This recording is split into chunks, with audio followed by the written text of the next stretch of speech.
ආයිබෝවන් දුවේ පුතේ ඔබ අද මේ නැවතත් එක්වන්නේ ගිණුම් කරන සංකල්ප පාඩමට. අපි පසුගිය වැඩසටහනේදී ගිණුම් කරන සංකල්ප කියන්නේ මොනවද කියලා හඳුනාගත්තා.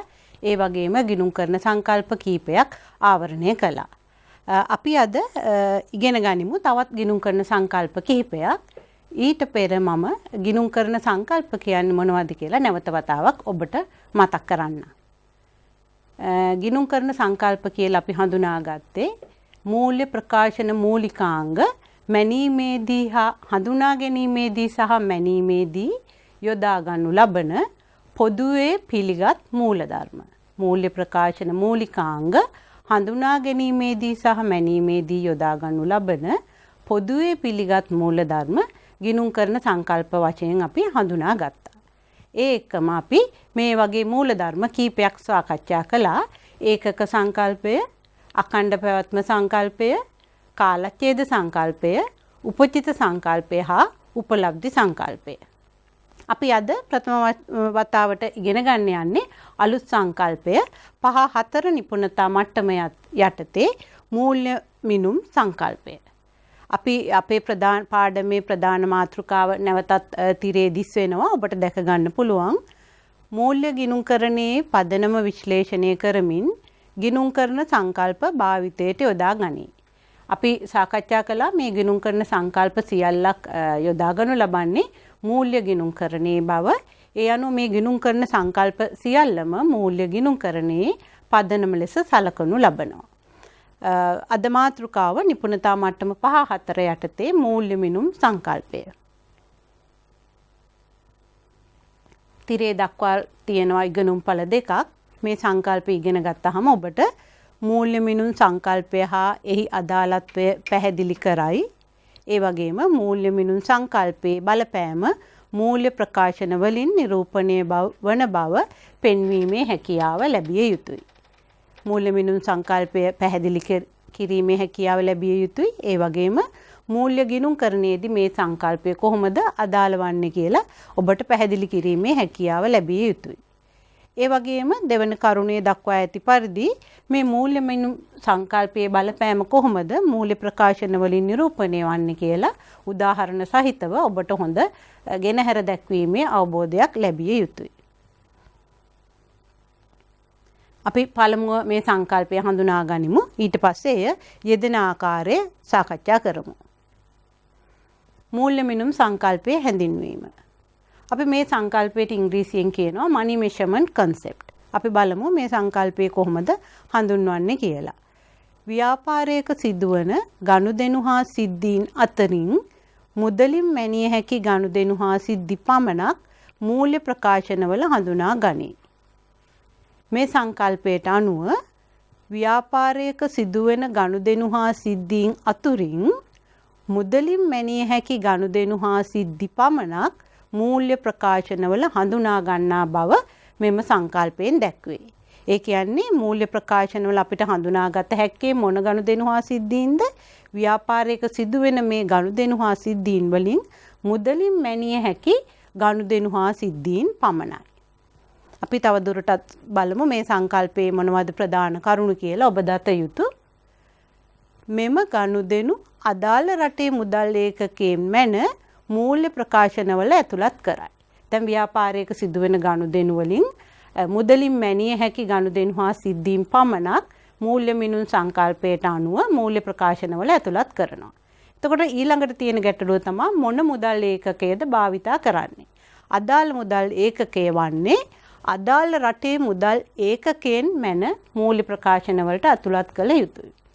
උදාහරණයක් ලෙස අපි හිතමු ශ්‍රී ලංකාවේ ගනුදෙනු කරන ආයතනයක් නම් ඔවුන් මූල්‍ය ප්‍රකාශන පිළියෙල කිරීමේදී මේ ගනුදෙනු හා සිද්ධීන් සටහන් කරන්නේ ශ්‍රී ලංකා රුපියල් වලින්. ඉන්දියාවේ සමාගමක් නම් ඉන්දියානු රුපියල් වලින්. ඒ වගේ අදාළ රටේ මුදල් ඒකකයෙන් මැනලා තමයි මේ ගනුදෙනු හා සිද්ධීන් මූල්‍ය ප්‍රකාශන වලට ඇතුළත් කරන්නේ. මම එහෙම කිව්වහම මේ දරුවන්ට ගැටලුවක් ඇති වෙයි.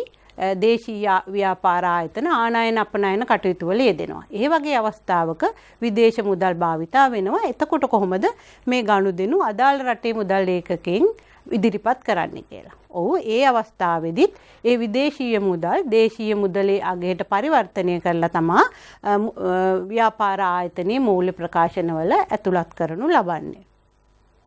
ඊළඟ කරුණ කෙරෙහි දැන් අවධානය යොමු කරමු. මුදලින් මැනිය නොහැකි සිදුවීම් ව්‍යාපාරයේ පවත්වාගෙන යාමේදී තීරණ ගැනීමට උපකාරී වුවත් මෙම සංකල්පයට අනුව මූල්‍ය ප්‍රකාශනවල හඳුනා නොගනී. දැන් මූල්‍ය මිනුම් සංකල්පයට අනුව අපිට පොත්වල හඳුනා ගන්න පුළුවන් මුදලින් මැනිය හැකි ගනුදෙනු හා සිද්ධීන් පමණයි. නමුත් ව්‍යාපාර ආයතනයක තියෙනවා මුදලින් මැනිය නොහැකි ඉතා වටිනා තොරතුරු.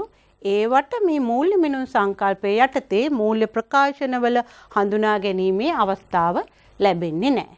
අපි බලමු උදාහරණයක මේ වගේ තොරතුරු මොනවද කියලා. මේ ක්‍රියාකාරකමට පළමුවෙන් අපි යොමු වෙමු. පහත සඳහන් ගනුදෙනු හා සිද්ධීන් මූල්‍ය ප්‍රකාශනවල ඇතුළත් කරන්නේද නැද්ද යන්න හේතු සහිතව ඉදිරිපත් කිරීම. ගනුදෙනු කිහිපයක් දීලා තියෙනවා. පළවෙනි ගනුදෙනුව.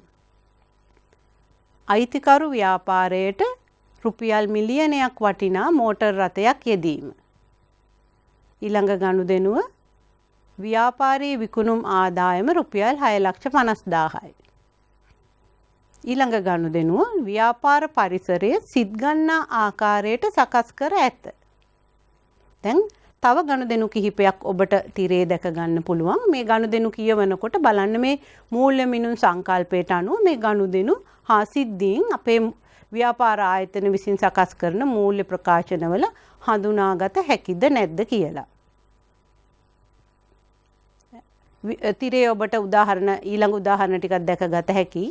ව්‍යාපාරයට සේවකයින් පිරිසක් බඳවාගෙන ඇත. පාරිභෝගික හැසිරීම් රටා හොඳින් සොයා බලයි. ණයගැතියන්ගෙන් රුපියල් 1000ක ලැබිය යුතු ණයගැති ශේෂය කපා හැරීමට තීරණය විය. දැන් ගනුදෙනු 6ක් දැක්වුවා. අපි ගනුදෙනුවෙන් ගනුදෙනුව බලමු. මේ සංකල්පයට අනුව මූල්‍ය ප්‍රකාශනවල අපිට මේව ඇතුළත් කරන්න පුළුවන්ද බැරිද කියලා. පළවෙනි ගනුදෙනුව. අයිතිකරු ව්‍යාපාරයට මෝටර් රථයක් යොදලා තියෙනවා. එහි වටිනාකම දීලා තියෙනවා රුපියල් මිලියනයයි. දැන් වටිනාකම මුදලින් මැන දීලා තියෙන හින්දා මූල්‍ය මිනුම් සංකල්පයට අනුව මෙය ව්‍යාපාරයේ අයිතිකරු විසින් යොදූ ප්‍රාග්ධනය ලෙස හඳුනාගත හැකියි. මූල්‍ය ප්‍රකාශනවල හඳුනා ගන්න පුළුවන්. ඇයි? හේතුව එය මුදලින් මැනිය හැකි නිසා මේ උදාහරණයේ මුදලින් මැනලා ගනුදෙනුවේ වටිනාකම දීලා තියෙනවා. ඊට පස්සේ දෙවෙනි උදාහරණය. ව්‍යාපාරයේ විකුණුම් ආදායම රුපියල් 6,50,000යි. ඒ උදාහරණයේ විකුණුම් ආදායම මුදලින් මැන ප්‍රකාශයට පත් කර තියෙනවා. ඒ අනුව මූල්‍ය මිනුම් සංකල්පයට අනුව විකුණුම් ආදායම මැනිය හැකි විකුණුම් ආදායමක් නම් එය මූල්‍ය ප්‍රකාශනවල විකුණුම් ආදායම ලෙස හඳුනාගත හැකියි. අපි දැන් තුන්වෙනි කරුණ කෙරෙහි අවධානය යොමු කරමු. ව්‍යාපාර පරිසරය සිත් ගන්නා ආකාරයට සකස් කර ඇත. දැන් මේ පළවෙනි ගනුදෙනුව එක්ක ඊළඟ ගනුදෙනුව කියවනකොට ඔයගලන්ට යම්කිසි වෙනසක් දැනෙනවද? ව්‍යාපාර පරිසරය සිත් ගන්නා ආකාරයට සකස් කර ඇත. දැන් මූල්‍යමය වටිනාකමක් කිසි දෙයක් දීලා නැහැ.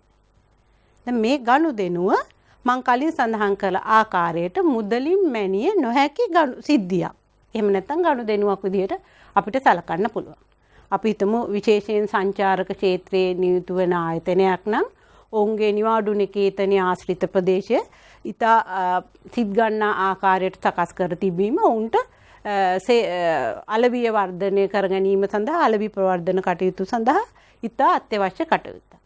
නමුත් මේ අපි සාකච්ඡා කරමින් සිටින මූල්‍ය මිනුම් සංකල්පයට අනුව ඒ සකස් කර ඇති පරිසරය දැන් මෙහි සඳහන් කරලා තිනවා සිත් ගන්නා ආකාරයට. මෙය මැනීමට ලක් කිරීමට නොහැකි. කොයිතරම් දුරට 100%ක් සිත් ගන්නා ආකාරයද 80%ක්ද මේ සිත් ගන්නා ආකාරයේ දැකුම් කළුභාවයේ මැනීමට ලක් කළ නොහැකි. එම නිසා මේ වගේ සිද්ධීන් අපිට මූල්‍ය ප්‍රකාශනවල ඇතුළත් කිරීමේ අවස්ථාව ලැබෙන්නේ නැහැ. නමුත් කළමනාකාරීත්වයට ඔවුන්ගේ කළමනාකරණ තීරණය ගැනීමේදී ඉතා අත්‍යවශ්‍ය කරුණක් වෙන්න පුළුවන්. ඉතා අත්‍යවශ්‍ය කරුණක්. නමුත් මේ සංකල්පයට අනුව අපි මේ ලස්සනට සකස් කරලා තියෙන පරිසරය මූල්‍ය ප්‍රකාශන තුලට ගෙන එන්නේ නැහැ. අපි ඊළඟ උදාහරණ කෙරෙහි අවධානය යොමු කරමු. දැන් ඊළඟ පළවෙනි උදාහරණේ ව්‍යාපාරයට සේවකයින් පිරිසක් බඳවාගෙන ඇත. දැන් ඔබට හිතෙනවද මේ කරුණ සේවකයන් බඳවා ගැනීම ඔවුන්ට අපිට මූල්‍ය ප්‍රකාශනවල ඇතුළත් කළ හැකිද නැද්ද? දැන් සේවකයන් කියන්නේ ව්‍යාපාර ආයතනයක් ගත්තාම ඔවුන් සතු මානව සම්පත්. මේ මානව සම්පත අපිට මැනලා ව්‍යාපාරයේ මුදල් ප්‍රවාහ මූල්‍ය ප්‍රකාශනවල ඇතුළත් කරන්න පුළුවන්. මූල්‍ය තත්ත්ව ප්‍රකාශනයේ වත්කමක් ලෙස පෙන්විය හැකිද?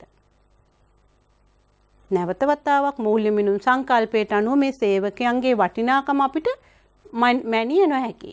මේ සේවකයන් අතර ඉන්න පුළුවන් විවිධ කුසලතා නිපුණතා වලින් යුක්ත සේවකයන්, ඒ වගේම දිගුකාලීන සේවයක් සපුරා ඇති අය, ආධුනික සේවකයන්. මේ සේවකයන්ගේ කුසලතා නිපුණතා ඔවුන්ගේ වටිනාකම අපිට මුදලින් මැනිය නොහැකි. එම නිසා මේ සේවකයන්ගේ වටිනාකමත් මූල්‍ය මිනුම් සංකල්පයට අනුව අපි අන්තර්ගත කිරීමට අවස්ථාව ලැබෙන්නේ නැහැ. නමුත් ඔබට හිතෙයි දැන් ඔබේ අයියලා අක්කලා එහෙම නැත්නම් අම්මලා තාත්තලා ව්‍යාපාර ආයතනයෙන් වැටුප් ගන්නවා. ඒක අපි මූල්‍ය ප්‍රකාශනවල ඇතුළත් කරනවා. ඔවුන් කරන ලද සේවය වෙනුවෙන් මාසයේ අවසානයේදී එහෙම නැත්නම් සතියක් ගානේ ඔයගලන්ට ගෙවන වැටුප් හා වේතන වියදමක් ලෙස අපි ආදායම් ප්‍රකාශනය හඳුනා ගන්නවා. එය මුදලින් මැනිය හැකි ගනුදෙනුවක්. ඒකින්ද අපි වැටුප් හා වේතන ඒ වගේම මේ සේවක පිරිස අපි හිතමු පුහුණු කිරීමට සංවර්ධනය කිරීම සඳහා යම්කිසි වියදමක් ව්‍යාපාර ආයතනයෙන් දරනවා නම් ඒව අපි මූල්‍ය ප්‍රකාශනවල හඳුනා ගන්නවා. නමුත් මේ සේවක පිරිසේ වටිනාකම මැනලා අපි මූල්‍ය ප්‍රකාශන වලට හඳුනා ගන්නේ නැහැ මේ මූල්‍ය මිනුම් සංකල්පයේ යටතේ. ඒ වගේම දැන් ඊළඟ උදාහරණයට අවධානය යොමු කරන්න. පාරිභෝගික හැසිරීම් රටා හොඳින් සොයා බලයි. මේ කරුණ කෙරෙහි අවධානය යොමු කළොත් පාරිභෝගික හැසිරීම් රටා සොයා බැලීම වර්තමානයේ ව්‍යාපාර ආයතනවලට ඉතා අත්‍යවශ්‍ය කටයුත්තක්. අලවිපවර්ධන කටයුතු සඳහා මේ පාරිභෝගික හැසිරීම් රටා සොයා බලනවා විවිධ ක්‍රම සහ උපක්‍රම අනුගමනය කිරීම තුලින්. නමුත් මේ සොයා බැලීමේ ක්‍රියාවලියේ ගුණත්වය ඒක මැනලා අපිට මූල්‍ය ප්‍රකාශනවල ඇතුළත් කිරීමේ හැකියාව ලැබෙන්නේ නැහැ. ඒ මූල්‍ය මිනුම් සංකල්පයේ යටතේ මෙහි ක්වොලිටි එක ගුණාත්මක භාවය මේ පාරිභෝගික හැසිරීම් රටා සොයා බැලීමේ ක්‍රමය පිළිබඳව මූල්‍යමය වටිනාකමක් කරලා එය පොත්වල අන්තර්ගත කිරීමේ හැකියාව ලැබෙන්නේ නැහැ. මේකින්ද මේ දෙවැනි කරුණටත් මූල්‍ය ප්‍රකාශනවල ඇතුළත් කිරීමේ හැකියාව නැහැ. ඊට පස්සේ අවසාන උදාහරණය මූල්‍ය මිනුම් සංකල්පය ආශ්‍රිතව ණයගැතියන්ගෙන් රුපියල් 1000ක ලැබිය යුතු ණයගැති ශේෂය කපා හැරීමට තීරණය විය. ණයගැතියන්ගෙන් අයවිය යුතු ශේෂය මුදලින් මැනලා දක්වලා තියෙන රුපියල් 1000යි. ඒ අනුව මූල්‍ය මිනුම් සංකල්පයට අනුව එය පොත්වල හඳුනාගත හැකියි. දැන් මේ පිළිතුරු මේ තිරේ ඔබට දැක ගන්න පුළුවන් අපි සාකච්ඡා කරපු පිළිතුරු.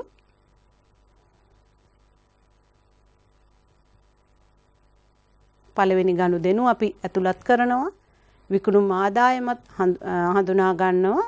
ව්‍යාපාර පරිසරයේ අපි මූල්‍ය ප්‍රකාශනවල ඇතුළත් කරන්නේ නැහැ මුදලින් මැනිය නොහැකි නිසා. ඒ වගේම ව්‍යාපාරයට බඳවාගෙන ඇති සේවක පිරිස පාරිභෝගික හැසිරීම් රටා සොයා බැලීම ඒවටත් මූල්‍ය ප්‍රකාශනවල හඳුනා ගැනීමේ ඉඩකඩක් නැහැ. ඒවා මුදලින් මැනිය නොහැකි නිසා.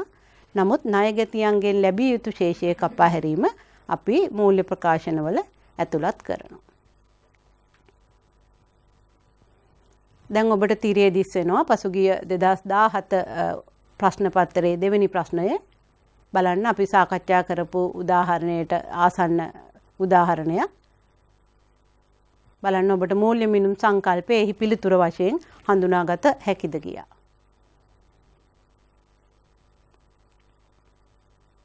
සේවකයන්ගේ නිපුණතා ව්‍යාපාරයක මූල්‍ය ප්‍රකාශනවල හඳුනා නොගැනීමට පදනම් වනුයේ පහත කුමන ගිණුම් කරන සංකල්පයද? සංකල්ප පහක් දීලා තියෙනවා. පිළිතුර ඔබ දැන් දන්නවා. මූල්‍ය මිනුම් සංකල්පය. අපි දැන් මූල්‍ය මිනුම් සංකල්පය පිළිබඳව ඔබට හොඳ දැනුමක් ඇති කියලා විශ්වාස කරනවා. අපි දැන් ඊළඟ සංකල්පය වෙත යොමු වෙමු. ගැලපුම් සංකල්පය. එහි නිපුණතා මට්ටම 8 යටතේ ගැලපුම් සංකල්පය සාකච්ඡා කරමු. මේ සංකල්පයට අදාළත් ඉගෙනුම්ඵල දෙකක් දක්වා තියෙනවා. ගැලපුම් සංකල්පය හා එහි අදාළත්වය පැහැදිලි කරයි. ගැලපුම් සංකල්පය යොදා ගන්නා ආකාරය දක්වයි. ඔබට මේ සංකල්පය ඉගෙනගෙන අවසානයේදී මේ සංකල්පය පැහැදිලි කිරීමේ හැකියාව ලැබිය යුතුයි. ඒ වගේම මූල්‍ය ගිණුම්කරණයේදී කොහොමද මේ සංකල්පය අදාළ වන්නේ කියා හොඳින් අවබෝධ විය යුතුයි. ඒ වගේම උදාහරණත් එක්ක මේ සංකල්පය අදාළ වන ආකාරය පැහැදිලි කිරීමේ හැකියාව ඔබට ලැබිය යුතුයි. අපි ඊළඟට යොමු වෙමු. මේ සංකල්පය ඉස්සෙල්ලා හඳුනගමු. ඊට පස්සේ යෙදෙන ආකාරය හඳුනා ගනිමු. තිරේ දිස් වෙනවා මේ සංකල්පයේ හැඳින්වීම. ගැලපුම් සංකල්පය අපි ඒකට ඉංග්‍රීසියෙන් කියනවා මැචිං කන්සෙප්ට්. ගිණුම් කාලච්ඡේදයකට අදාළව මූල්‍ය ප්‍රතිඵලය ගණනය කිරීමේදී එම ගිණුම් කාලච්ඡේදයේ ආදායම ඉපයීමට දායක වූ වියදම් සමග ගැලපිය යුතු බව ගැලපුම් සංකල්පයෙන් අදහස් වේ. මොකද්ද මේ සංකල්පයෙන් කියන්නේ? කොහොමද මේ ගැලපුම් සංකල්පය හඳුන්වන්නේ? ගිණුම් කාලච්ඡේදයකට අදාළව මූල්‍ය ප්‍රතිඵලය ගණනය කිරීමේදී එම ගිණුම් කාලච්ඡේදයේ ආදායම ඉපයීමට දායක වූ වියදම් සමග ගැලපිය යුතු බව මෙම සංකල්පයෙන් අදහස් වේ. ඔබ දැන් කාලච්ඡේද සංකල්පයට අනුව ඉගෙන ගත්තා. ව්‍යාපාර ආයතන විසින් මූල්‍ය ප්‍රකාශන පිළියෙළු කරනු ලබන්නේ හඳුනාගත් නිශ්චිත කාලච්ඡේදයන්ට. ඒ අනුව ඒ හඳුනාගත් නිශ්චිත කාලච්ඡේදයන්ට ගිණුම් කාලච්ඡේදයන්ට අදාළව මූල්‍ය ප්‍රතිඵලය ගණනය කිරීමේදී මූල්‍ය ප්‍රතිඵලය කියන්නේ මොකද්ද? ව්‍යාපාර ආයතනයේ ලාභ ලබා ඇද්ද? එහෙම නැත්නම් පාඩු සිදුවී ඇද්ද? මේ ප්‍රතිඵලය ගණනය කිරීමේදී මොකද කරන්නේ? එම ගිණුම් කාලච්ඡේදයේ ආදායම ඉපයීමට දායක වූ වියදම් සමග ගැලපිය යුතුය. මූල්‍ය ප්‍රතිඵලය එහෙම නැත්නම් ලාභය හෝ අලාභය කියලා කියන්නේ ආදායම සහ වියදම අතර වෙනස. ආදායමට වැඩිය වියදම වැඩි නම් ඒ ගිණුම් කාලච්ඡේදය තුලදී පාඩු ලැබලා තියෙන ඒ ව්‍යාපාර ආයතනය. එහෙම නැත්නම් ආදායම වැඩි නම් වියදමට වැඩිය ඒ ගිණුම් කාලච්ඡේදය තුලදී ඒ ව්‍යාපාර ආයතනය ලාභ ලබා තියෙනවා. දැන් මේ මෙහෙයුම් ප්‍රතිඵලය ගණනය කරන්න මේ ආදායම සහ වියදම ගැලපිය යුතුයි. මේ සංකල්පයට අනුව ගැලපුම් සංකල්පයට අනුව ආදායම හඳුනා ගන්නවත් සමගම කුමද්ද සිදු කළ යුත්තේ? ආදායම ඉපයීමට දායක වූ වියදම්ද හඳුනාගෙන ඒ සඳහා ගැලපීම් සිදු කළ යුතුයි. නිදසුනක් දක්වා තියෙනවා. විකුණුම් ආදායම විකුණුම් පිරිවැය සමග ගැලපීම. එහෙම නැත්නම් විකුණුම් ආදායම විකුණුම් පිරිවැය සමග සැසඳීම. දැන් මෙහි ආදායම තමා කාලච්ඡේදයේ ආදායම විකුණුම් ආදායම. ඒ විකුණුම් ආදායම ඉපයීමට දායක වූ වියදම තමා විකුණුම් පිරිවැය. විකුණුම් පිරිවැය කියන්නේ මොනවද කියලා ඔබ දැනටත් දැනුවත්. විකුණුම් පිරිවැය කියන්නේ විකුණු භාණ්ඩවල පිරිවැය. ආදායම අපි ගලපනවා මේ විකුණු භාණ්ඩවල පිරිවැය සමග. මේ ගැලපුම් සංකල්පයට අනුව තමයි ඔබ ඒ ගැලපීම සිදු කරන්නේ. ආදායම් ප්‍රකාශනයේ වෙළඳ ගිණුම හදනකොට විකුණුම් ආදායමෙන් මේ විකුණුම් පිරිවැය අඩු කළාම ඔබට දල ලාභය ලැබෙනවා. අපි මේ සංකල්පය හොඳින් අවබෝධ කර ගැනීමට තවත් උදාහරණ කීපයකට යොමු වෙමු.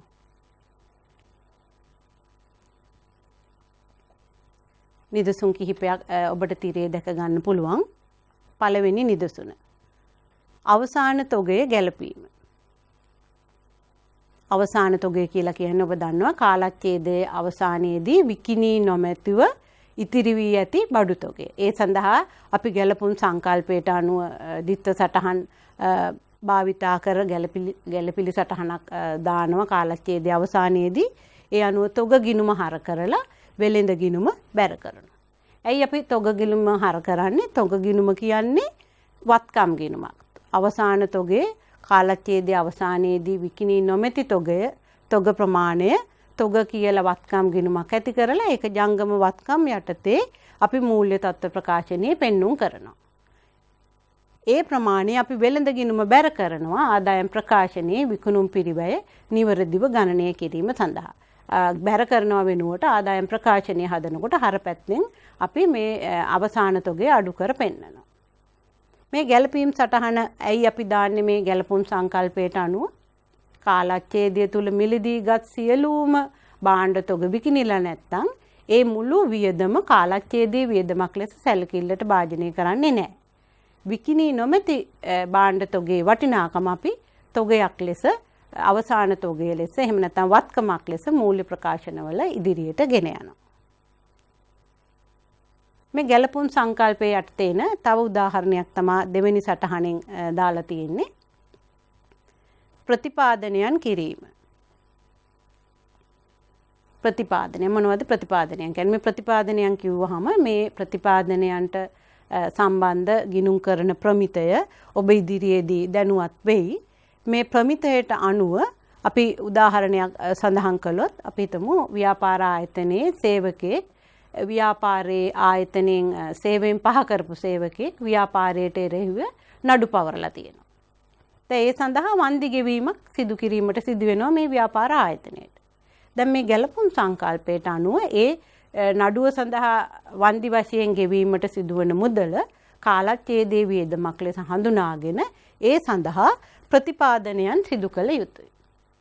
ඒ අනුව සේවක වන්දි ගිණුම හර කරලා සේවක වන්දි ප්‍රතිපාදන ගිණුම බැර කරනවා. එතකොට මේ සේවක වන්දි ගිණුම හර කළාම ඒක කාලච්ඡේදයේ වියදමක් වශයෙන් හඳුනා ගනු ලබනවා. ඒ ප්‍රතිපාදනය අපි ජංගම වගකීමක් ලෙස මූල්‍ය තත්ත්ව ප්‍රකාශනයේ පෙන්눔 කරනවා. දැන් මේ ප්‍රතිපාදනයන් කරන්නේ කොහොමද කියන ආකාරය ඔබ ඉදිරියේදී හොඳට දැනුවත් වෙයි. ඒ ප්‍රමිතය යටතේ නමුත් මම සඳහනක් කළොත් ඒ ඉදිරියේදී වන්දි ගෙවන බව ස්ථිර වශයෙන් මේ කාලච්ඡේදය තුලදී වන්දි ගෙවීමට වන බව දන්නවනම් ඒ බව නිශ්චිතතාවයක් තියෙනවනම් ඒ වගේම වන්දි ප්‍රමාණය විශ්වාසදායී ලෙස ඇස්තමේන්තු කළ හැකි නම් ව්‍යාපාර ආයතන විසින් ප්‍රතිපාදනයක් සිදු කළ යුතුයි. අපි ඊළඟ උදාහරණය වෙත යමු. දැන් මේ අපි සාකච්ඡා කරමින් ඉන්නේ ගැළපුම් සංකල්පයට අනුව කාලච්ඡේදයේ තුලදී ආදායම හඳුනාගත්තාම මේ ආදායම ඉපීමට දායක වූ වියදම් සඳහා උදාහරණ. එමගින් තමයි ආදායම වියදම සමග ගලපලා අපිට කාලච්ඡේදයේ මෙහෙයුම් ප්‍රතිඵලය ගණනය කළ හැකි වන්නේ. තුන්වෙනි උදාහරණය අනාගත ආර්ථික ප්‍රතිලාභ ජනනය නොකරන සියලුම වියදම් කාලච්ඡේදයේ වියදමක් ලෙස වාර්තා කිරීම. අනාගත ආර්ථික ප්‍රතිලාභ ජනනය නොකරන සියලුම වියදම් කාලච්ඡේදයේ වියදමක් ලෙස වාර්තා කිරීම. ඔබ දන්නවා ඉදිරියේදී අනාගත ප්‍රතිලාභ ලැබෙන්නේ නැති කිසි දෙයක් මූල්‍ය තත්ත්ව ප්‍රකාශනයේ වත්කම් ලෙස ඉදිරියට ගෙන යාමෙන් ව්‍යාපාරයට ප්‍රයෝජනයක් අත්වන්නේ නැහැ. ඒවා සියල්ලක්ම එවැනි වත්කම් තියෙනවා නම් කාලච්ඡේදය තුලදී වියදමක් ලෙස හඳුනාගත යුතුයි. උදාහරණයක් දක්වා තියෙනවා තොගහානි. ව්‍යාපාර ආයතනයේ සතු තොග විනාශයට පත් වුණොත් හානි වුණොත් අපි කාලච්ඡේදය තුලදී එය වියදමක් ලෙස හඳුනා ගන්නු ලබනවා. තොගහානි ගිණුම කියලා අපි ගිණුමක් ඇති කරලා ඒක හර කරනවා. ඊට පස්සේ ගැණුම් ගිණුම බැර කරනවා. මේ තොගහානි ගිණුම ඔබ ආදායම් ප්‍රකාශනය හදනකොට අනෙකුත් වියදම් යටතේ තොගහානි කියලා මේ වියදම මූල් ආදායම් ප්‍රකාශනයේ පෙන්눔 කරනවා. අපි තවත් උදාහරණ කීපයකට යමු. ගැළපුම් සංකල්පයේදී ගැළපුම් කරන තවත් වියදම් අයිතම. අඩමාන ණය සඳහා ඉඩ හැරීම. මොනවද අඩමාන ණය කියලා කියන්නේ? මම හිතනවා ඔබ ඒ ගැනත් දනුවත්. භාණ්ඩ ණයට විකුණලා ව්‍යාපාර ආයතනයේ ණයගැතියන් සිටිනවා නම් ඒ ණයගැතියන්ගෙන් ඉදිරියේදී අය කරගත නොහැකි වේ යයි ඇස්තමේන්තු කරන මුදල අපි අඩමාන ණයක් වශයෙන් කාලච්ඡේදයෙන් කාලච්ඡේදයට හඳුනා ගනු ලබනවා. ඒ අනුව අඩමාන ණය ගිණුම හර කරනවා ඒක වියදම් ගිණුමක්. අඩමාන ණය සඳහා ඉඩ ඇරීමේ ගිණුම බැර කරනවා. මේක මූල්‍ය තත්ත්ව ප්‍රකාශනයේදී ණය ගැතියන්ගෙන් අඩු කරලා ශුද්ධ වටිනාකම අපි ඉදිරියට ගෙන යනවා. මෙහිදී මම තව කරුණක් සම්බන්ධයෙන් ඔබව දැනුවත් කරන්නම්. මෙහිදී අපි අඩමාන ණය සඳහා ඉඩ හැරීම කියලා මේක මාතෘකාව සාකච්ඡා කළාට ඉදිරියේදී ඔබ දැනුවත් වෙයි ගිණුම් කරන ප්‍රමිතීන්ට අනුකූලව මේක අපි අලුත් නමකින් හඳුන්වනවා හානි කරන අලාභ සඳහා ඉඩ හැරීම. ඉදිරියේදී ඔබ ඒ වචනේ තමයි මේ අඩමාන ණය සඳහා ඉඩ හැරීම කියන වෙනුවට භාවිතා කළ යුත්තේ හානි කරන අලාභ සඳහා ඉඩ හැරීම. ඒකම අපි දැන් ඊළඟ නිදසුන වෙත යමු වෙමු. බොල් ණය කපා හැරීම. දැන් බොල් ණය කපා හැරින්නේ බොල් ණය ඇති වෙන්නේ ණයගැතියන් ස්ථිර වශයෙන් ණයගැතියන්ගෙන් අය කරගත නොහැකි වේ යයි කළමනාකාරීත්වයේ විසින් නිශ්චය කළාම ණයගැතියන්ගෙන් එසේ අය කරගත නොහැකි මුදල් ප්‍රමාණය බොල් ණය ලෙස එහෙම නැත්නම් වියදමක් ලෙස කාලච්ඡේදය තුලදී කපා හරිනවා. ඒ අනුව බොල් ණය ගිණුම හර කරලා ණයගැති පාලන ගිණුම බැර කරනවා. 6 වෙනි ගනුදෙනුව සම්බන්ධ වෙන්නේ ෂය සම්බන්ධයෙන් දීපල පිරියතා උපකරණ උපයෝගී කරගෙන ව්‍යාපාර ආයතන විසින් ආර්ථික ප්‍රතිලාභ ජනනය කිරීමේදී ඒ සඳහා අදාළ වන වියදම ලෙස ඒ වත්කම් වලට අදාළව අපි ෂය හඳුනා ගනු ලබනවා. ෂය ගිණුම හර කරලා සමුච්චිත ෂය ගිණුම බැර කරනවා. මේ සමුච්චිත ෂය මූල්‍ය තත්ත්ව ප්‍රකාශනයේ වත්කමේ පිරිවැයෙන් අඩු කරලා අපි ශුද්ධාගය එහෙම නැත්නම් ධාරණාගය තමයි ඉදිරියට ගෙන යන්නේ.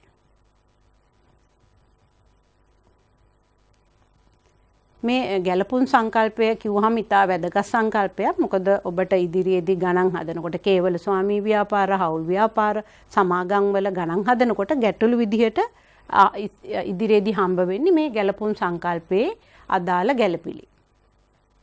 අපි තවත් ගැළපිල්ලක් සාකච්ඡා කරමු.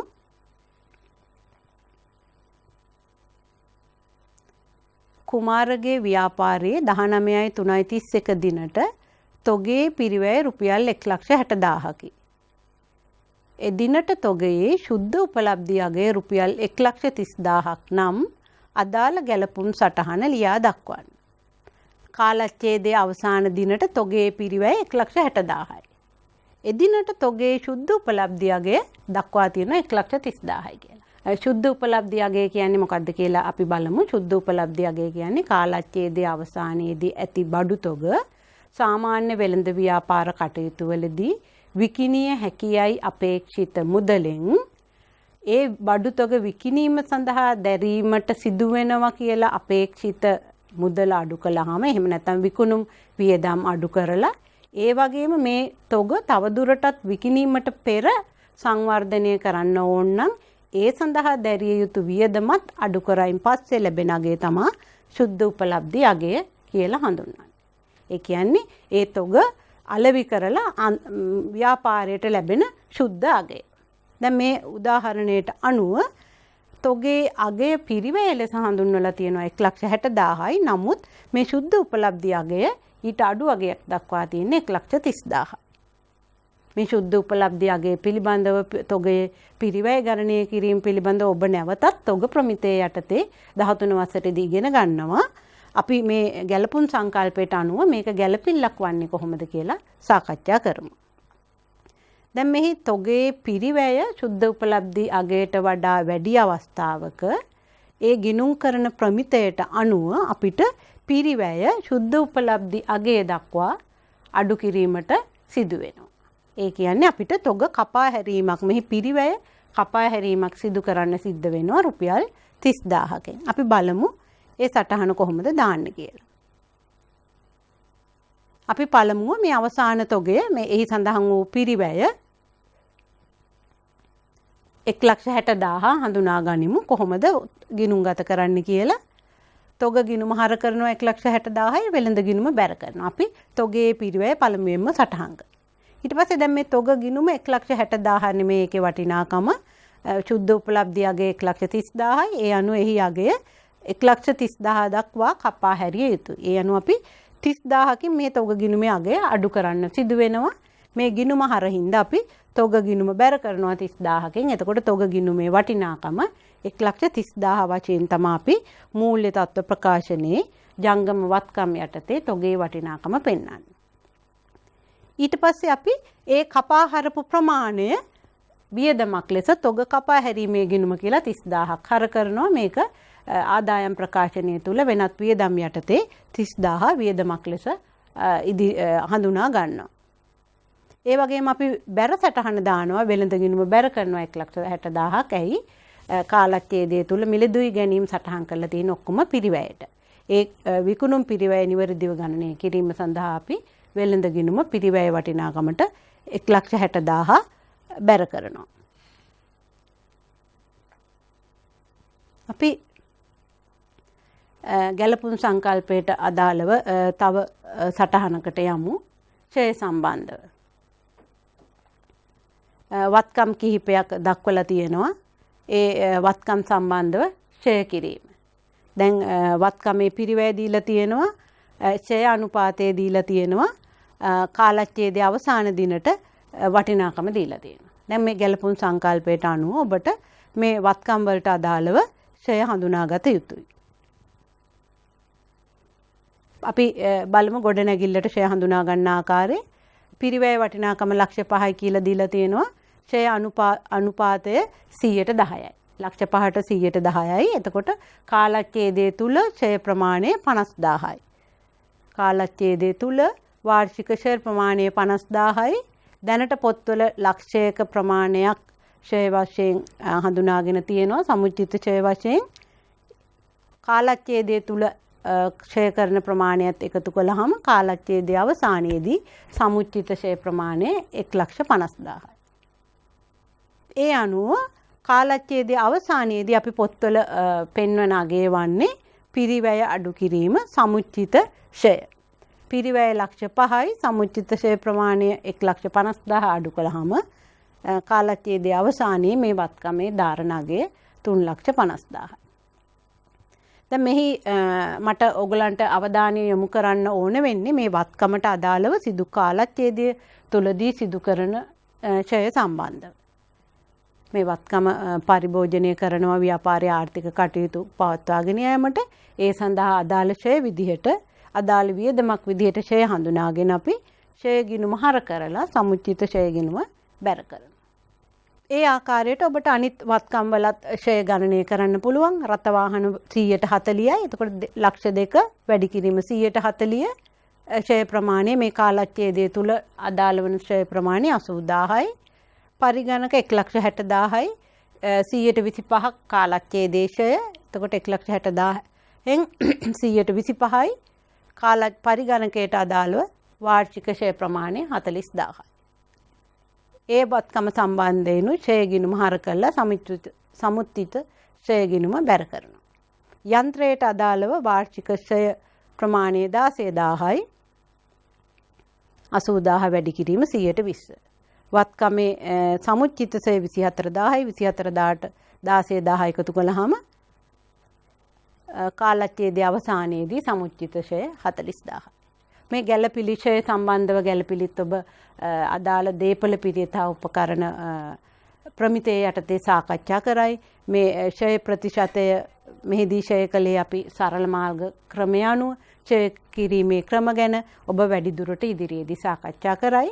මෙහිදී ඔබ දැනුවත් විය යුත්තේ ගැළපුම් සංකල්පයට අනුව කාලච්ඡේදයේ මෙහෙයුම් ප්‍රතිඵලය ගණනය කිරීමේදී ආදායමත් සමග ගලපන තව එක වියදමක් තමයි වත්කම් වල ඡය.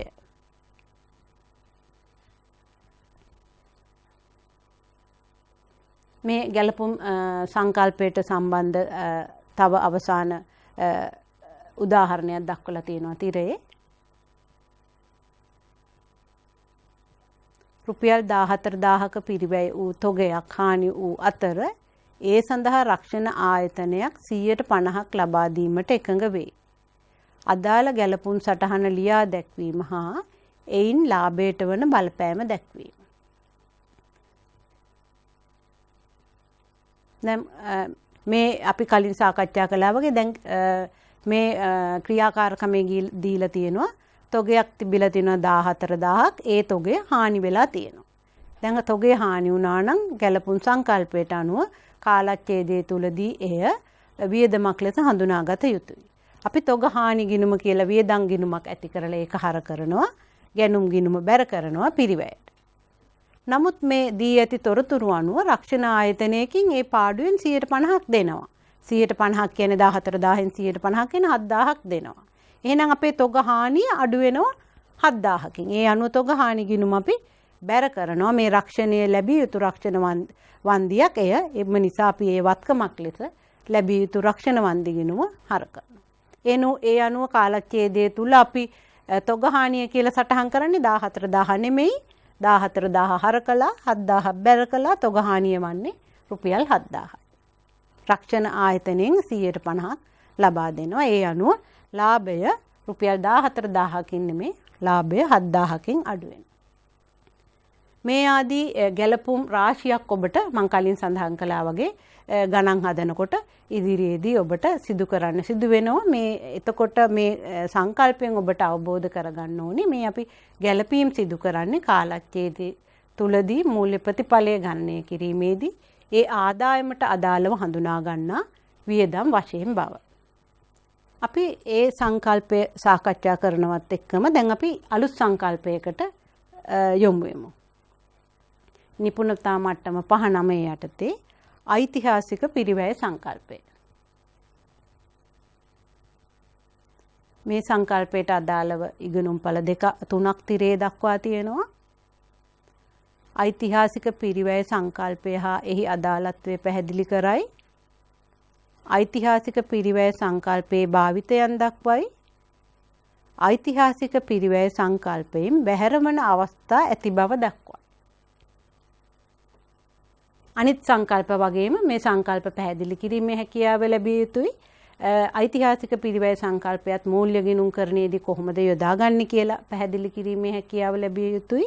ඒ වගේම උදාහරණ එක්ක මේක කොහොමද සංකල්පයේ භාවිතා වන්නේ කියලා ඔබට පැහැදිලි කිරීමේ හැකියාව ලැබිය යුතුයි. තුන්වෙනි කරුණ කෙරෙහි අවධානය යොමු කරන්න ඓතිහාසික පිරිවැය සංකල්පයෙන් බැහැරවන අවස්ථා ඇති බව දක්වයි.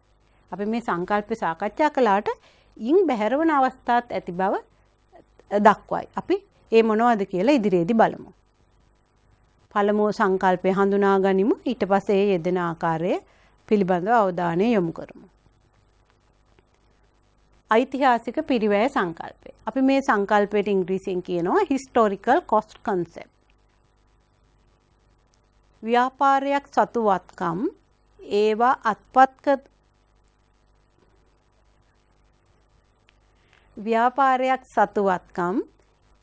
අත්පත් කරගත් අවස්ථාවේදී හුවමාරු වූ වටිනාකමටද වගකීම් ඒවා එළඹුණු අවස්ථාවේ එකඟ වූ වටිනාකමටද පොත්වල වාර්තා කළ යුතු බව ඓතිහාසික පිරිවැය සංකල්පයෙන් අදහස් වේ. මේ සංකල්පය මොකක්ද කියන්නේ? ව්‍යාපාරයක් සතු වත්කම් වාර්තා කළ යුත්තේ මොන පිරිවැයටද? ඒවා අත්පත් කරගත් අවස්ථාවේදී හුවමාරු වූ වටිනාකමට. උදාහරණයක් ලෙස ව්‍යාපාර ආයතන විසින් වත්කම් අත්පත් කර ගැනීමේදී ඒ සඳහා මුදල් ගෙවා වත්කම් අත්පත් කරගන්න පුළුවන්. එතකොට ඒ වත්කමේ වටිනාකම වෙන්නේ ගෙවූ මුදලේ වටිනාකම. ඒ වගේම මුදල් වෙනුවට තවත් වත්කමක් සමග උදාහරණයක් වශයෙන් හුවමාරු කරගන්න පුළුවන්. ඒ අවස්ථාවේදී වටිනාකම වෙන්නේ ඒ වත්කම් හුවමාරු කරගත් අවස්ථාවේදී ඒ ව්‍යාපාර ආයතන හා අනිකුත් පුජ්‍යලය හෝ ආයතන සමග එකඟ කරගත් වටිනාකම. වගකීම් සම්බන්ධයෙන් කොහොමද අපි පොත්වල සඳහන් කළ යුත්තේ මේ ඓතිහාසික පිරිවැය සංකල්පයට අනුව? වගකීම් ඒවා එළඹුණු අවස්ථාවේ එකඟ වූ වටිනාකමට පොත්වල වාර්තා කළ යුතුය. වත්කම් අපි සඳහන් කරන්නේ වත්කම් අත්පත් කරගත් අවස්ථාවේදී ඒ වත්කම් හුවමාරු වටිනාකමට. වගකීම් සටහන් කරන්නේ ඒ වගකීම් සඳහා ව්‍යාපාර ආයතනය එළඹුණු අවස්ථාවේ එකඟ වූ වටිනාකමට. උදාහරණයක් ලෙස ණය මුදලක් ලබා ගැනීමට ව්‍යාපාර ආයතනය පෙළඹුණා නම් ඒ ණය මුදල සඳහා එකඟ වූ වටිනාකමට තමයි පොත්වල සටහන් කරන්නේ. දැන් ඔබට මේ සංකල්පයේ නමත් එක්ක ඓතිහාසික පිරිවැය කිව්වහම ගැටලුවක් ඇති වෙයි. දැන් මේකේ මොකද්ද ඓතිහාසික වෙන්නේ කියලා මේ පිරිවැය. මේ අපි පිරිවැය ඓතිහාසික පිරිවැය කියලා සලකනු ලබන්නේ මේවා ප්‍රථම වතාවට හඳුනා ගත්තයින් පස්සේ ඒ වත්කම් හා වගකීම් වල වටිනාකම් කාලච්ඡේදයෙන් කාලච්ඡේදයට එහි වටිනාකම අපි වෙනස් කිරීමකට ලක් කරන්නේ නැහැ. ඒකින්ද තමයි අපි මේ ප්‍රථම වතාවට හඳුනාගත් වටිනාකම කාලච්ඡේදයෙන් කාලච්ඡේදයට වෙනස් කරන්නේ නැති හින්දා අපි මේ සංකල්පයේ වත්කම් හා වගකීම් හඳුනාගත් පිරිවැය හඳුන්වනවා ඓතිහාසික පිරිවැය කියලා. ඒ වගේම මම තවත් පැහැදිලි කළොත් අපි හිතමු අද දවසේ ව්‍යාපාර ආයතන විසින් වත්කමක් අත්පත් කරගන්නවා. අද වත්කම අත්පත් කරගත්තාම ඒ වටිනාකම ඓතිහාසික පිරිවැයක් නෙමෙයි. අද දිනේ ඒ වත්කමේ සාධාරණ අගය මුදල් ගෙවලා ගත්තනම් අද දිනේ ඒක ඒ වෙළඳ පොලේ පවතින අගය වෙන්න පුළුවන්. ඒ අගය අනිත් පාර්ශවයේ සමග සාකච්ඡා කරලා වත්කම ගැනීමට එකඟ වූ අගය තමයි අද දින ව්‍යාපාර ආයතන විසින් වත්කමේ පිරිවැය කියලා පොත්වල ඇතුළත් කරන්නේ. ඒ වත්කමේ පිරිවැය ඊළඟ කාලච්ඡේදයට යනකොට ඒ පොත්වල වත්කමේ අගය ගෙනියන්නේ අපි අද දින ඒ වත්කමට අදාළව සටහන් කරපු අගයටම තමයි. ඒකින්ද තමයි අපි මේක ඓතිහාසික පිරිවැය සංකල්පය කියලා හඳුන්වන්නේ. ඒ වත්කම් හෝ වගකීම් වල ප්‍රථම වතාවට හඳුනාගත් අගයන්හි වෙනස් කිරීමක් කාලච්ඡේදයෙන් කාලච්ඡේදයට කරන්නේ නැති නිසා. ඒ වගේම එමෙන්න ඒ හා බැඳුණු ආදායම් හා වියදම්ද ඓතිහාසික පිරිවැයට පොත්වල වාර්තා කරයි. ඓතිහාසික පිරිවැය සංකල්පයට අනුව වත්කම් වගකීම් වගේම ආදායම් හා වියදම් පොත්වල වාර්තා කරන්නේත් ඓතිහාසික පිරිවැයට. දැන් ඔබ දන්නවා ඒ කියන්නේ ගනුදෙනුව සිදු වූ වෙලාවේ එකඟ වූ වටිනාකමට. ඓතිහාසික පිරිවැය මත වාර්තා කිරීම නිසා අගය තහවුරු කර ගැනීම පිළිබඳ විශ්වාසදායී බවත් පහසු බවත් ඇතිවේ. එමෙන්ම ගිනුම් තැබීමේ කටයුතුද පහසු වේ. දැන් මේ පොත්වල වත්කම් හා වගකීම් සටහන් කරන්නේ ඓතිහාසික පිරිවැයට හින්දා ඒවයි අගය තහවුරු කිරීම. අගය කියන්නේ ඒ පිරිවැය. එකඟ වත්කමක් නම් ඒ හුවමාරු කරගත් අගය පැහැදිලි අගය නිර්ණය කිරීම පිළිබඳව ගැටලු ඇතිවන්නේ නැහැ. මොකද සත්‍ය වශයෙන් මේ සිදු වූ ගනුදෙනුවක්. ඒ පිළිබඳ අවශ්‍ය සෝස් ඩොකියුමන්ට් අදාළ මූලික ලියකියවිලි ඒ අවස්ථාවේදී ඇති කරගන්නවා. ඒකින්ද පසු කාලීනව වුණත් ඒ අදාළ වත්කමේ හෝ වගකීමේ සත්‍ය අගය ඒ වත්කම හෝ වගකීම පිළිබඳව අගය පසු කාලීනව වුණත් තහවුරු කිරීමට අවශ්‍ය ලියකියවිලි තියෙනවා. ඒ වගේම ගැටලුවක් නැතුව එහි අගය විශ්වාසදායී ලෙස මැනිය හැකි වෙනවා. ඒ අනුව ගිනුම් තැබීමේ කටයුතුත් ඉතා පහසු වෙනවා. ඊළඟ කරුණ කෙරෙහි අවධානය යොමු කරන්න. නමුත් ගිනුම් කරන තොරතුරු වල කාලීන බව පිළිබඳව ගැටලු ඇති වෙයි. ඒකෙන් මොකක්ද අදහස් කරන්නේ? දැන් අපි කිව්වා ඓතිහාසික පිරිවැය සංකල්පයට අනුව ඒ වත්කම් හා වගකීම් මූලික අවස්ථාවේදී එකඟ වෙච්ච වටිනාකමට පිරිවැයට සටහන් කරයින් පස්සේ ඒවා වෙනස් කිරීමක් සිදු කරන්නේ කාලච්ඡේදයෙන් කාලච්ඡේදයට. එම නිසා මොකද වෙන්නේ? ගිනුම් කරන තොරතුරු වල ඇතුළත් තොරතුරු කාලීනද කියලා, අප්ඩේට් ඉන්ෆෝමේෂන්ද කියලා, කාලීන තොරතුරුද කියලා මූල්‍ය ප්‍රකාශන භාවිතා කරන අයට ගැටලු ඇති වෙන්න පුළුවන්. ගිනුම් කරන තොරතුරු වල කාලීන බව පිළිබඳව ගැටලු ඇති වෙනවා කියන්නේ මේ ඓතිහාසික පිරිවැයට වත්කම් හා වගකීම් සටහන් කළාම ඒ මූල්‍ය වාර්තා වලින් හෙළිදරව් කරන තොරතුරු අප්ඩේට් ඉන්ෆෝමේෂන් නෙමෙයි, එහෙම නැත්නම් කාලීන තොරතුරු නෙමෙයි කියලා ගැටලුවක් ඇති වෙනවා. අපි ඒ පිළිබඳව උදාහරණයක් අපි දැන් කතා කරමු. දැන් මේ නිදසුන් දෙකක් දක්වා තියෙනවා. දේපල පිරියත හා උපකරණ හඳුනා ගැනීමේදී පිරිවැයට වාර්තා කිරීම. ඓතිහාසික පිරිවැය සංකල්පයට අනුව මේවා හඳුනා ගැනීමේදී අපි වාර්තා කරන්නේ පොත්වල පිරිවැයට. ඒ පිරිවැය කියන්නේ ඓතිහාසික පිරිවැය.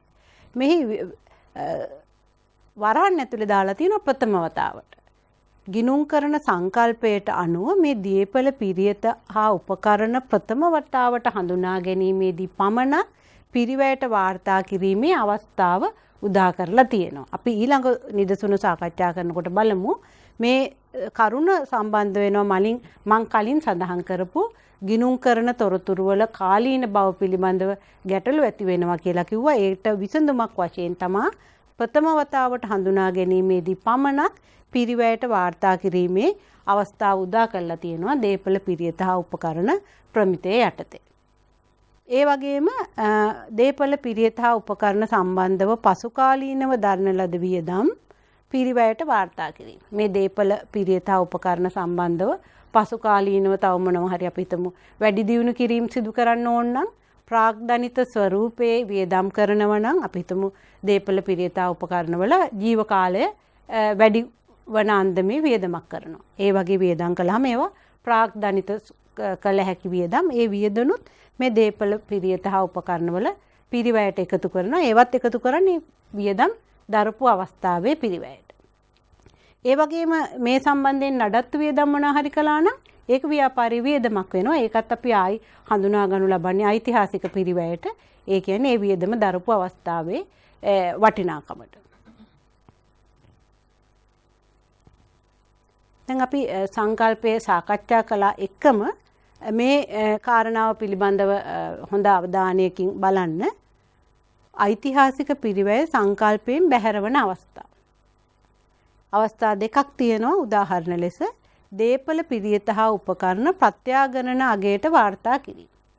දැන් අපි කලින් සඳහන් කළා ඓතිහාසික පිරිවැය සංකල්පයේ යෙදීමට උදාහරණ තමයි මේවා හඳුනා ගැනීමේදී ප්‍රථම වතාවට හඳුනා ගැනීමේදී ඒවා පිරිවැයට වාර්තා කරනවා.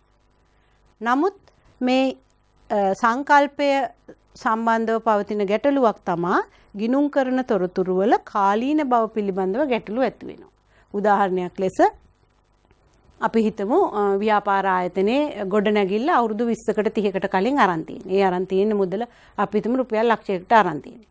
අද ඒකේ වෙළඳපොළ වටිනාකම් බැලුවම අපි හිතමු මිලියනයක් වෙනවා. දැන් මූල්‍ය ප්‍රකාශන පාවිච්චි කරන ඇයට ඒ වත්කමේ අගේ මූල්‍ය ප්‍රකාශන වල තියෙන රුපියල් ලක්ෂයයි කියලා. නමුත් එහි වටිනාකම මිලියනයක් වෙලා තියෙනවා. ඒ අවස්ථාවේදී මේ සංකල්පයෙන් බැහැරවන්න අවස්ථාව දීලා තියෙනවා. ඒ වත්කමේ අගේ ප්‍රත්‍යාගණනය කරන්න අවස්ථාව දීලා තියෙනවා. ඒ අවස්ථාවලදී අපිට මේ ඓතිහාසික පිරිවැය සංකල්පයෙන් බැහැරට ගොස් වත්කම් වෙළඳපොළ වටිනාකමට අගය කරලා පොත්වල ඒ අදාළ වෙනස්කම් සිදු කිරීමේ අවස්ථාව අදාළ ගිණුම් කරන ප්‍රමිත යටතේ ඉඩ ලබා දී තියෙනවා. ඒ වගේම තව උදාහරණයක් තමයි තොගේ ශුද්ධ උපලබ්ධි අගයට වාර්තා කිරීම. ඒ අවස්ථාව උදාවන්නේ තොග ප්‍රමිතයේ යටතේ තොගේ අගය කාලච්ඡේදයේ අවසානයේ ඇති තොගේ අගය පිරිවැයට වඩා අඩු නම් ශුද්ධ උපලබ්ධි අගය පිරිවැයට වඩා අඩු නම් ශුද්ධ උපලබ්ධි අගය දක්වා තොගේ පිරිවැය කපා හරින්න මේ ප්‍රමිතයේ යටතේ අවස්ථාව ලබා දෙනවා. ඒ අනුව මේ ඓතිහාසික පිරිවැය සංකල්පයෙන් බැහැරවීමට හොඳ උදාහරණ දෙකක් තමයි මේ තිරේ දක්වා තියෙන්නේ. අපි මේ වැඩසටහනේදී සංකල්ප තුනක් පිළිබඳව සාකච්ඡා කළා. පළමුවෙන්ම අපි සාකච්ඡා කළේ මූල්‍ය මිනුම් සංකල්පය. ඒ සංකල්පය යටතේ ඔබ දැනුවත් වුණා මුදලින් මැනිය හැකි ගනුදෙනු හා සිද්ධීන් පමණක් මූල්‍ය ප්‍රකාශනවල ඇතුළත් කරන්න පුළුවන් කියලා. ඊළඟට අපි සාකච්ඡා කළා ගැළපුම් සංකල්පය.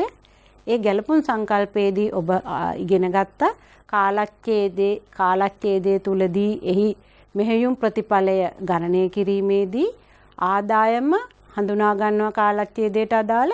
ඒ වගේම ආදායම ඉපීම සඳහා දායක වූ වියදම්ද හඳුනා ගන්නවා. එහිදී ඒ වියදම් සඳහා ගැළපීම් කිරීම සිදු කළ යුතු බව.